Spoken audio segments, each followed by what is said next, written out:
Surgery లేకుండా sciatica, spondylitis, frozen shoulder కి కేవలం 45 నిమిషాలలో నొప్పి లేని అత్యాధునిక చికిత్స ప్రాణ పెయిన్ క్లినిక్.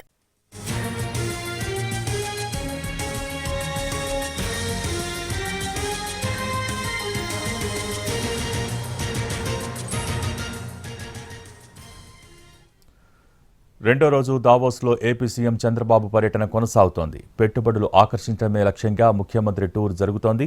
ఇవాళ స్విస్ సిటీలో పారిశ్రామికవేత్తలతో విందు సమావేశంలో పాల్గొంటారు చంద్రబాబు. ఆర్సిలార్ మిట్టల్ చైర్మన్ లక్ష్మీనివాస్ మిట్టల్తో ప్రత్యేకంగా భేటీ అవుతారు. అలాగే చంద్రబాబు బృందం గ్రీన్ హైడ్రోజన్పై సెషన్స్లో పాల్గొంటుంది. కోకాకోలా, ఎల్జీ, సిస్కో ఇతర కంపెనీల సీఈఓలను కలుస్తారు. యూఏఈ ఆర్థిక మంత్రి అబ్దుల్లా బిన్తో సమావేశమవుతారు.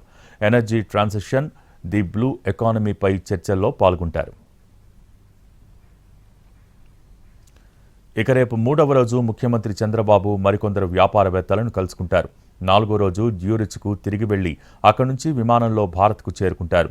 పెట్టుబడులను ఆకర్షించడం ద్వారా యువతకు ఉద్యోగ అవకాశాలు కల్పించడమే ఈ పర్యటన లక్ష్యం.